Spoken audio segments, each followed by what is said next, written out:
बिस्मिल्लाहिर्रहमानिर्रहीम। मेरे साथ इस वक्त नशिस्त में फ़ाई खान हैं। फ़ाई खान, गढ़ी सिकंदर। सबसे पहले तो अपना तारुफ़ कराएं ना जी।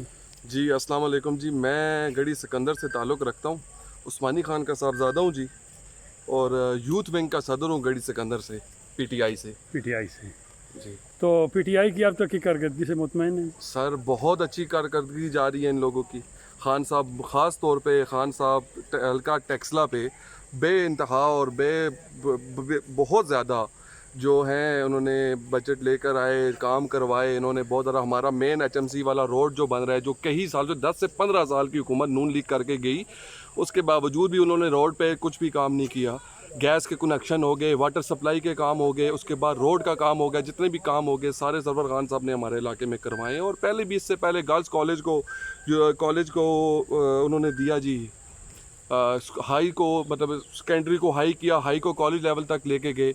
ऐसे टेप्टा कॉलेज दिया हमारे इस इलाके को, पंचकट्ठे को। उसके बाद जी इन्होंने आवाम के लिए गलियाँ, रोड्स, जितने भी चीज़ें हों, खान साहब ने बहुत ज़्यादा पीटीआई ने जी हमारे इलाके में काम करवाए हैं। क्या समझते हैं किस चीज़ की कमी है जो खान साहब को सर, दोबारा? कमी सिर्फ इतनी है कि जो लोगों तक पहुंचा नहीं पा रहे। नॉर्मल जो लोकल लेवल पे जो सियासत है, वो लोगों को पूरा कंप्लीट सेटिस्फाइड नहीं कर पा रही। खान साहब तक किसी का कोई गिला नहीं है, लोकल सियासत जो है वो कन्वे नहीं कर पा रही जी थोड़ा बहुत। बिकॉज वो लोकल सियासत जो है वो ज़ातियात पे मैंने अपने देखा है कि ग्राउंड यहाँ नहीं है, जी उसके अलावा कॉलेज होना चाहिए लड़कियों का, लड़कियों का। जी जी लड़कियों का कॉलेज बिल्कुल है यहाँ पर। उस्मान खट्टर रेलवे स्टेशन जो पहले मौजूद था उस्मान खट्टर गांव में, और गढ़ी सिकंदर और उस्मान खट्टर जो यूनियन कौंसिल है, वो दोनों एक बिल्कुल ऐसे जुड़ी हुई हैं। तो उन दोनों के एक बाउंड्री लाइन है, उसके ऊपर एक गर्ल्स कॉलेज बना दिया गया, और अब ग्रेजुएशन भी यहाँ पर एक जो कॉलेज था उसकी हो गई है। अब बीए लेवल तक यहाँ पे जी लड़कियों का गर्ल्स कॉलेज बन चुके हैं। तो फ़ाई खान, आप खुद इलेक्शन में आना चाहते हैं जी? जी नहीं, फ़िलहाल तो ऐसा कोई भी इरादा नहीं है हमारा। कोई भी सियासत नहीं। मेरे वालिद साहब, मेरे दादा अब्बा, हमारी फैमिली पूरी सपोर्ट करती है, और हमेशा से हम सरवर खान साहब के साथ हैं, और इंशाल्लाह आने वाले वक्त में भी हम उनके साथ होंगे और उनके साथ चलेंगे, और इसी तरह खिदमत खल्क करते रहेंगे जी। फ़ाई खान, आप क्या समझते हैं कि हमारे मुल्क जो सियासत जा रही है उससे आप मुतमईन हैं? सर देखें, जहाँ तक बात है मुल्की सियासत की, तो उससे किसी जगह पे मुतमिन भी हैं, और जब नीचे तबके के लोगों को देखते हैं तो मुतमिन नहीं भी होते। पर यह है कि कोई भी चीज़ जब आपको मिलने वाली होती है, उसके लिए आपको सख्तियां बर्दाश्त करनी पड़ती हैं। वो मजबूरी है। जब आपने अच्छे की तरफ जाना है, तो आपको वो क्या कहते हैं कि जन्नत अगर मिलनी है तो अपने मरे बगैर जन्नत भी नहीं मिलनी। मुश्किलात वक्त जो पहले वक्त गुजार के गई, 9-10 साल हुकूमत गुजार के गई नून लीग की, उन्होंने इतने कर्जे लिए, इतने मामलात किए, तो अब जो है ये बेहतरी की तरफ हम लोग जा रहे हैं। महंगाई ज़रूर हुई है, पर इतनी नहीं होगी कि यार इंसान ही मर जाए। पर यह है कि आज अगर हम महंगाई कर रहे हैं तो अपने आने वाली नस्लों के लिए बेहतरी लेकर आ रहे हैं। डैम्स बन रहे हैं, ये वो चीज़ें हैं जो आने वाली 1000 साल या 100 साल के लिए बेहतर हैं। आप क्या समझते हैं इमरान खान अगले 6 महीने में इस मुल्क को उठा लेगा? इंशाल्लाह जी, उम्मीद तो ज़रूर है उनसे, और उनके अलावा और किस पे उम्मीद है हमारे पे? इमरान खान के अलावा कोई भी उम्मीद नहीं है। मुझे तो कोई और उम्मीद नज़र नहीं आती, और ना ही उनसे बेहतर कोई इंसान, और ना ही कोई और पार्टी मुझे नज़र आ रही है जी।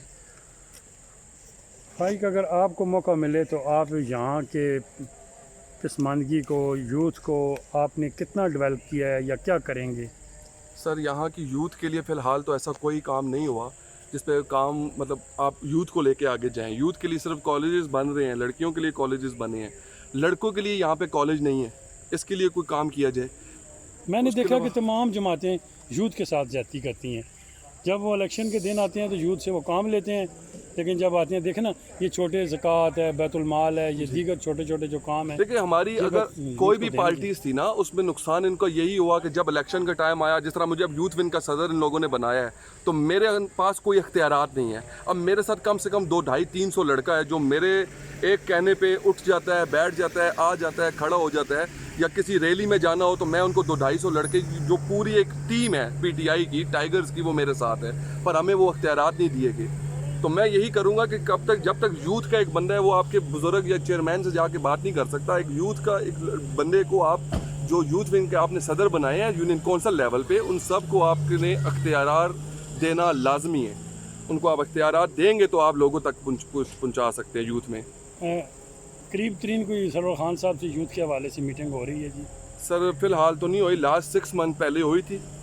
तो उसमें उन्होंने कहा था इंशाल्लाह, और जिस टाइम ये जो था कोरोना में मुलाकातें हुई थी, जब टाइगर फोर्स बनी थी उस टाइम मुलाकातें हुई थी, और उन्होंने बहुत ज़्यादा यूथ के ऊपर काम भी किया। तो फिर वो जब कोरोना थोड़ा ख़त्म हुआ तो फिर उनका, बिकॉज उनके कंधों पे उनके ऊपर काम मामलात बहुत ज़्यादा है, मसरूफियत बहुत ज़्यादा है, तो वो डेली बेसिस पे कर नहीं पा रहे। तो इसीलिए कि तहसील लेवल पे, तहसील से फिर यूनियन कौंसल लेवल पे अगर चीज़ें आ जाएँ यूथ के पास, तो फिर इंशाल्लाह अल्लाह करेगा जी बेहतरी की तरफ जाएंगी यूथ। हमजा गुलाम सरवर खान का जो इतना हल्का असर है वो मुतासर कोई नहीं हुआ बेशक। नहीं सर, ये बात यह है कि लोग बेपनाह मोहब्बत करते हैं सरवर खान साहब से।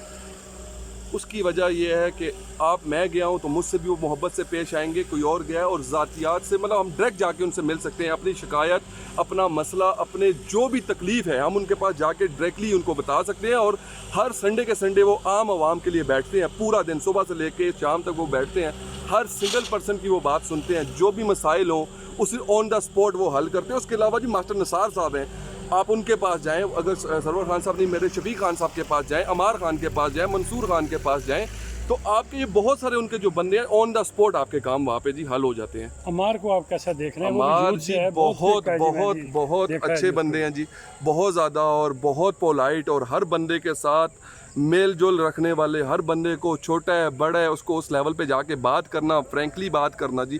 अगर कोई छोटा मिला है तो उसके साथ छोटे होके बात करना, फ्रैंकली उसका मसला पूछना। कोई बड़ा आ गया है, कोई 70 साल का आ गया तो उसके साथ उसी तरह डील करना जी। बहुत इंतहाई बहुत अच्छे इंसान हैं, यानी उन्होंने अपने बहुत अच्छा, उन्होंने जी वालिद साहब के बाद उन्होंने बहुत अच्छा उन्होंने सब मैनेज कर लिया है, बहुत खुशी है इस चीज़ की। तो मजीद को कहना चाहें जी? बस जी आप इंजॉय करें, बहुत बहुत शुक्रिया रफ़ाकत साहब, आप हमारे पास आए, आप आज हमारे मेहमान बने, आपको मोस्ट वेलकम सर।